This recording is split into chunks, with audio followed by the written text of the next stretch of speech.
Thanks for tuning in to Roger That Garage. In this episode, the Firebird finally gets some much needed attention to the fuel system. Stay tuned to find out what we find in the gas tank. Alright, we're pulling the 68 Firebird out of hibernation once again. The goal today is to change the fuel sending unit out in the tank, right? Right. So that the gauge will read perfectly and correctly? Yep. So right. Guaranteed. While driving to a car meet. Yeah. So let's see if this 400 will start.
Maybe I should have showed it, but we got one of those Harbor Freight siphon check ball, whatever you call it, tubes.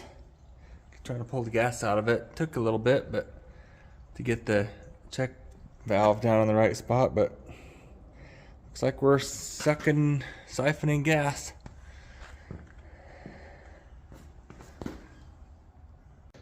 Like a game.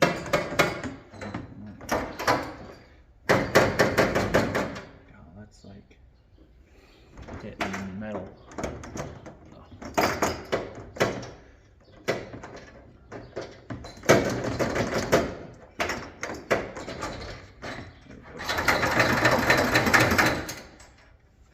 Think it's empty? This is my little brother Randall. Unfortunately, he is unable to speak, so I will be the interpreter. So go ahead and tell us what you're doing. So he's saying these bolts right here, we got to undo both of them. And the tank, we're going to lower it down. What else? Just point it. And then he's saying the sending unit's got to come down on this side. And then hopefully that'll fix the gauge and the problems we're having with running out of gas half full of a tank. If you know what channel that's from in its early days, let me know.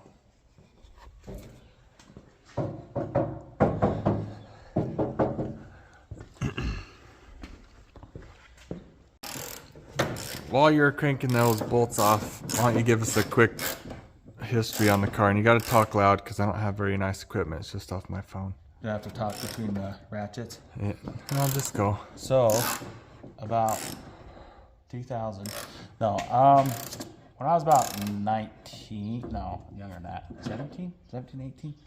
A friend of ours, a friend of my dad's, showed up one day with this car in the driveway and said, "Quick, I need $2,500 So my dad gave him the money and we got the car.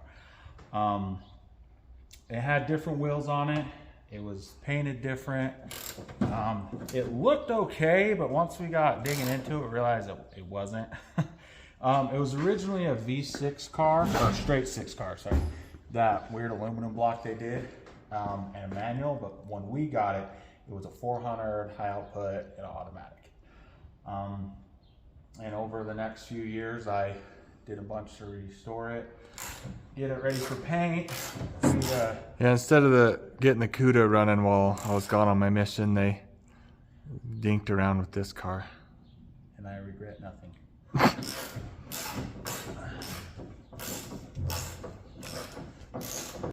It's like we got the bands off. Getting ready to drop the tank. Oh, am I supposed to talk now or? Not really. Oh. You can't talk, remember?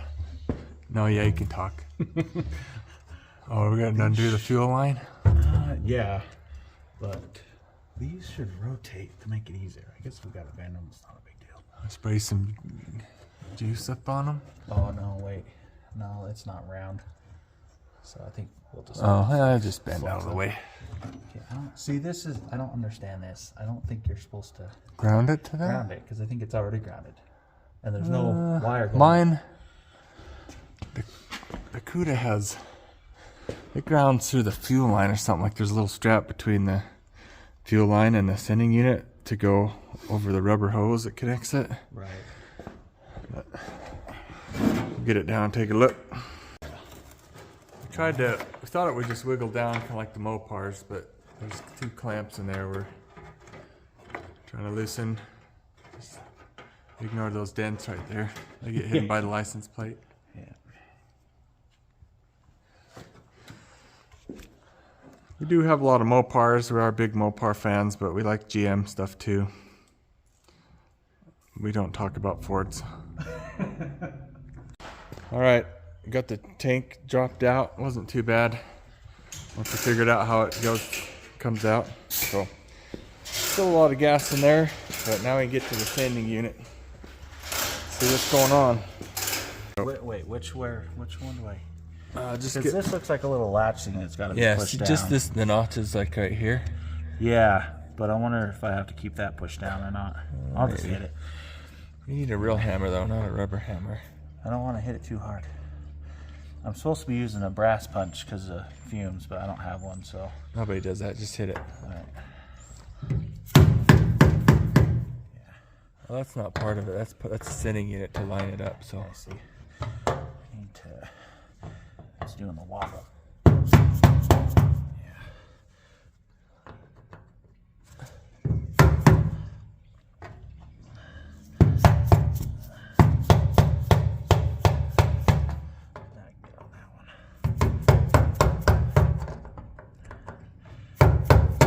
Boom. I love old cars. Oh yeah. Simple. Moment of truth. So Look how rusty that ground is. Oh, never mind. Yeah. Yeah. So do I gotta lift that? Yeah, up? just because it's still like locked in there. I should just pop out. I think it's kind of being held. I see. It's just The going gasket's straight kind of. Just kind of snake it out of there. Wow, this thing looks brand new. I'm putting it back in. Let's get it. Yeah, the sock. Oh, the sock's kind of ripped up, Yeah. but that shouldn't matter. Oh. Well, what the heck? I wonder if this is crapped out. This doesn't even look that old. Yeah. I rebuilt it. You know, I don't think it's plugged. I think that's just Look how crapped. rotten that is. Look at the sending unit. It's a ratcheting style. You only fill up once and then stay full. Falls when you hit a bump. Gives you better fuel economy. All right, we got the Ready? tank siphoned out, but we found something very interesting. There's rocks and sand in the bottom. Maybe that's why there's no rust anywhere, because they've been sloshing around. Jeez, I've never seen that in my life. That's probably what. Maybe your filter's plugged up since that sock wasn't working very good. A rock could have sucked through there. There's sand in there too. Yeah, that sound is all that This just went from a quick swap the sending unit to now we're cleaning the tank out. And it never is easy. 30-minute job. There's a trick to tell if there's any rocks in your fuel tank. All I have to do is just. Jeez. Sounds like a sluice box, like you're mining gold. Yeah. There's a washing machine. At least in it's a clean. There's no rust in there. there. No rust in there. All right, let's dump that out. Slosh it while you do that. You gotta dump a lot out first time. Yeah. Oh.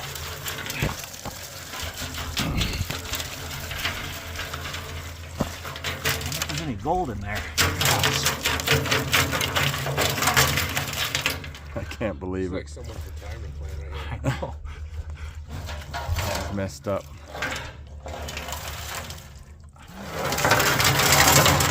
Gosh. There's some big ones in there.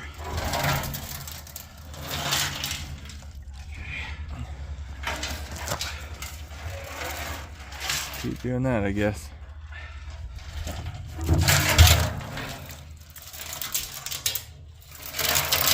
Is anything coming out? Yeah, a little bit. Keep doing it. Oh my god. There's a big one. There's a big one. Look at that, one more big one. What's the optimal angle there? Yeah. Here's some more. Ooh, almost. One more. Try to get it till they like go in the middle and then just shake it side to side fast. Like side to side like that.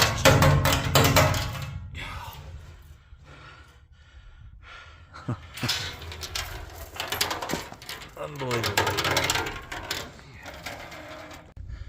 One more rock. These. I've been practicing for years in the game of operation. Yeah. Nice. Is any gold? Looks like Ochre Mountain rocks. These. Like a rock. I'm gonna put a little more of the old gas in it, slosh it around, try to get some of the sand out, and Yeah, that's enough. probably call it good. I'd put a couple gallon or a gallon or so.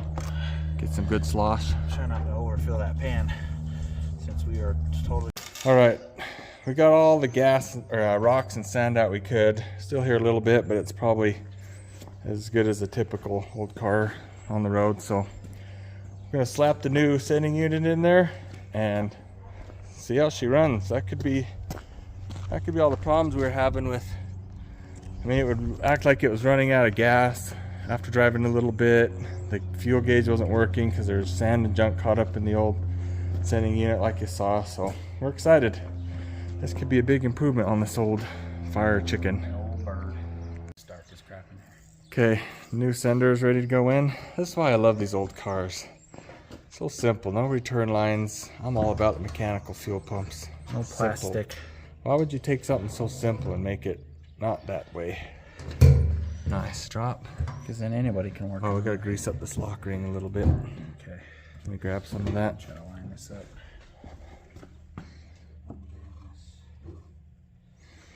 Get some wheel bearing grease. I think this has got to Oh yeah. not sit flush. Yeah, see it's hitting. Almost got the lock ring home. Back up a little bit.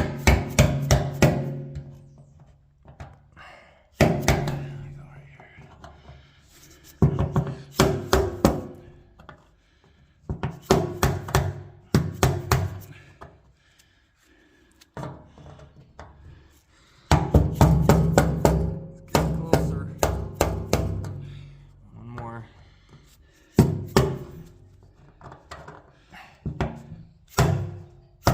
There we go. There we go.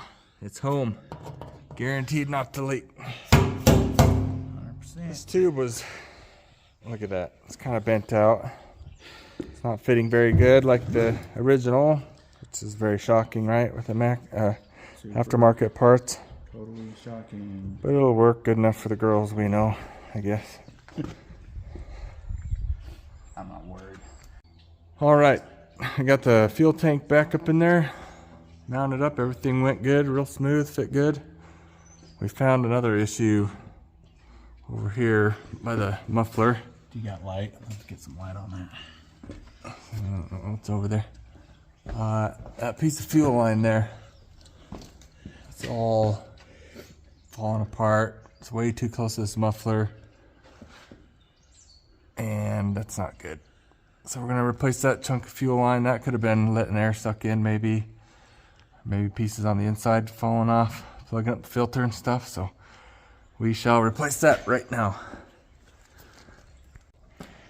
All right, we got that old piece of fuel line out of there, cutting a new piece, but look how horrible.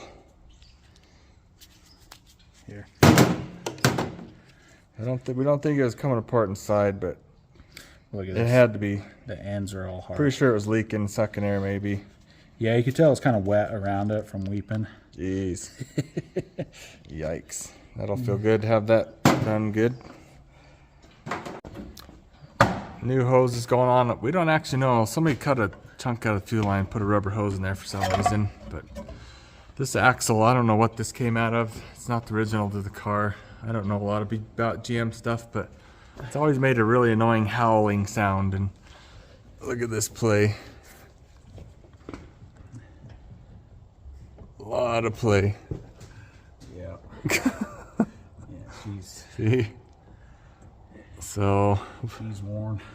we do have a Ford 9-inch sitting around that we might try to jam up in there. But I guess that's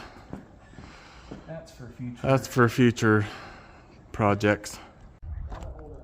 Just when you think you'd seen it all, there's the debris that were in that tank. Looks more like a gold pan. You know, panning for gold. But yeah, I don't know how long or how that got in there, but hopefully we see some good results now that we have a good clean tank and a good sending unit with a good new sock. Put a new fuel filter in it, a new piece of hose, so hopefully big things for the Firebird. Got the fuel filter off. I'm gonna dump it out, see if we see any sand in it or anything. Yeah. Anything? I probably should have put it on a shop towel. Yeah. Yeah, see all that sand in there? Yep. Jeez. This car had no chance at life. Oh, look at it. Yeah, that sock was doing nothing. Not at all. See that? Yep. It's amazing There it you still go. was even doing it. Now you can really see it. Yeah. Yeah. Wow. It's not Oh, look at it. It just keeps coming. Yeah. All right. Not even gonna waste. Get a new one. Put it on there. Big. That was a big improvement. Yep. Fuel system is healthy again. Hopefully all that sand didn't hurt the fuel pump. Yeah. Guess we'll see. It's never been short on pressure, so I'm not too worried about it. But We put this regulator on it years ago because it kept overfueling. overfueling the other carburetor we had. It'd overflow and go down the throat, and so we put that on it. But I don't know if that was, maybe there was sand that was plugging up the seats on the other one or something. Could have been. So Never know. it's getting better. Progress. All right, we got the new piece of fuel line in up farther up there, and we're coming down. I'm gonna see if the gauge works. Put a little gas in it, maybe run to the gas station and fill it up. See how it runs. Put a new fuel filter. So it's exciting.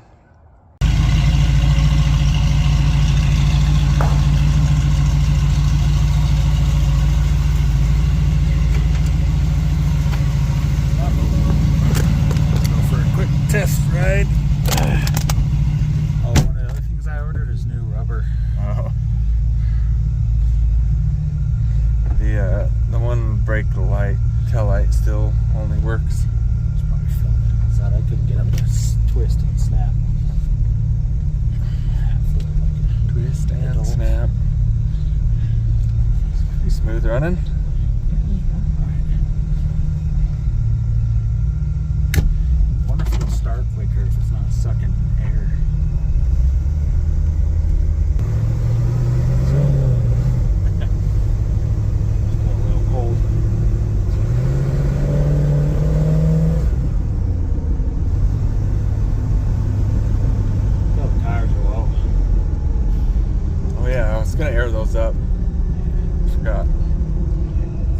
bumpers and stuff work on this?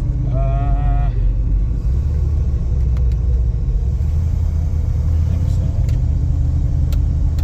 Oh yeah. Must be a great daily driver.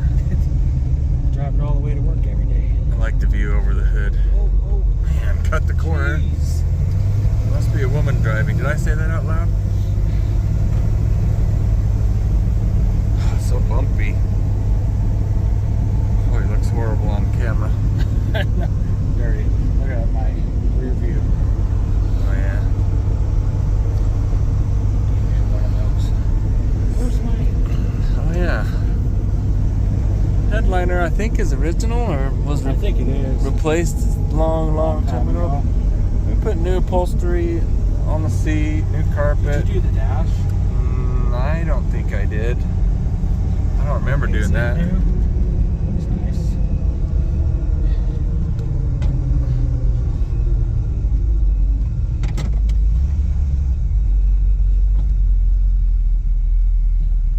Oh God. Okay. I'm busy.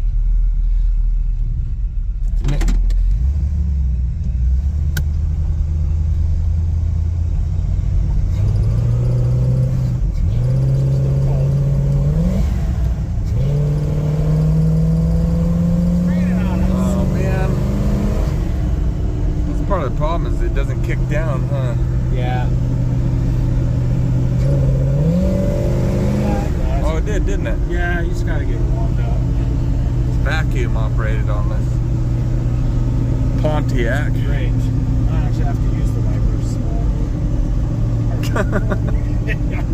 Can you tell the difference on how it's running?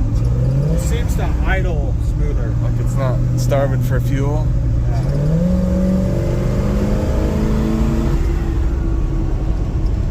I bet if we got a bigger carburetor, I think it's only a 600 CFM, right? Yeah. 600, 650. Not enough CFMs for a 400. 400 Cubic inches. inches. So yeah, this car, we got this thing, about a year or two after we got the Barracuda, right? It would have been like 2002 or 3. Got the Cuda in 01 or 2. 4. Could have been 04. I think we got the Cuda in 2001 or 2002. Yeah, it's just 3 or 4. And she looks pretty good. Pretty strong. Wait, was that? Something on there. What? Looks like a chunk of hose on the ground Oh. right there. I don't know. Nothing we Anyway, I left to serve an LDS mission, and they were supposed to keep working on the Barracuda while I was gone. But like I said, my dad's friend was hurting for money, so my dad bought this car from him, help him out, give him some cash, and then Randall and my dad, his name is Roger, they started working on this, trying to get it running so Randall could drive it to high school. But they got it running, driving, got it primered. Not really any interior yet, but when I got home, and I don't know, they ran out of time. They kept fighting with each other, couldn't get along. never fought with that. It's running good, isn't it? Yeah. One tire fire. Anyway, so when I got home, Randall left on his mission shortly after, so I got it ready for paint prep. We took it up to this auto body shop, and he painted it, and then I put the interior all in it, and pretty much was in that state for about 20 years, kind of running and driving. We didn't know anything about tuning carburetors or anything like that, so couldn't get the carburetor tuned very good, and I had some other problems. But the brakes had it was drum brakes. Drum brakes were all wore out. Power drum brakes, but they were really shot, and they pulled violently to the right when you're. Try to put you in a ditch. So we just didn't drive it that much, and we were all busy at college and whatever, so kind of sat around. We pull it out and drive it around once in a while. So during COVID, I I took and put all new brakes on it. Disc brakes in the Discs on front. the front. Brand new drums in the back. New booster, vacuum booster in it. So at that point, it finally started being drivable. Yeah, I was a kid. It even came with like a master cylinder and everything. So, But then it started having that thing where it would act like it was running out of gas, but it had half a tank. And I think it was from that bad fuel line. Sending unit pickup was like broken or rusted through, but it was in decent shape as far as that went. But yeah, I think it was just clogging up. Yeah, it already feels like it's running smoother, right? Yeah, idle smoother. I think it was sucking air. Yeah. Just pull it all the way up. Yeah. Are we done for today? Kind of. Yeah. Let's pull the fuel filter out, see if there's any sand in it. Very curious. All right. That good enough? So it's Okay. just So here's the intake manifold we got for it. I guess so that you can put better, or the carburetors fit better on it. Nice dual plane? Yeah, it's dual plane. Can't remember. What size is the carburetor you got for it? 750. It's a goofy 750 Holly or something with a vacuum secondary. The other one, this is only a 600 CFM Edelbrock. Like I said, 20 years ago, we didn't really know what we were doing. But we're a little better now.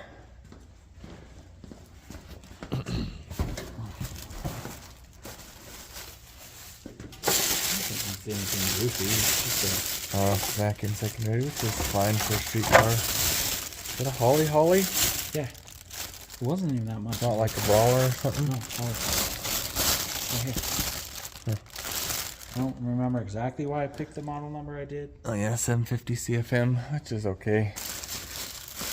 A little more. Online I read 750 is way too much for that engine, and I also read I wouldn't touch anything smaller than 750. I know, everybody says everything, but for street driving, a little bit smaller is okay. Gets you a little better velocity. Yeah, it's just when you step on that one, you can hear it really suck. Just Yeah, that's way too small. so I think this will be good. All right. Well, and this is the 400 high output block or engine. It's never been opened as far as I know. Supposedly a high compression one. Yeah, it's like 10 point something to 1. It should be, or at least on paper, like 330 horse, 430 foot-pounds. Mm-hmm. Yeah. Yeah, we need to get this old Pontiac roadworthy. So Pontiac. Drive the heck out of it. Oh yeah. I probably would have just thrown a Edelbrock 750 on it, but This wasn't that expensive though. just because they're easier to tune and stuff. The Edelbrokens are. That'll be nice. Yeah. Might have to paint it blue. No, just throw it on there. Leave it. Well, that's the next project, I think, on this thing. See if we can get... It just doesn't feel like it's got a lot of power. It does okay, but for 400... Like I feel like I had more power when we first got it before. Yeah, we used to have a 750 Edelbrock on there, which is now on the D200 over there. But we didn't know how to tune it. We didn't know anything about the idle circuits, and I think it is just so rich, and we didn't know nothing back then. But it definitely felt like it had more power until we put this carburetor on it, so. Alright. That's it for now on the Firebird. Next time we will be installing the new intake manifold and carburetor and see how it runs. And for your information, the fuel gauge still doesn't work, which is a bummer, but we'll hopefully get that figured out eventually. So thanks for watching. Over and out.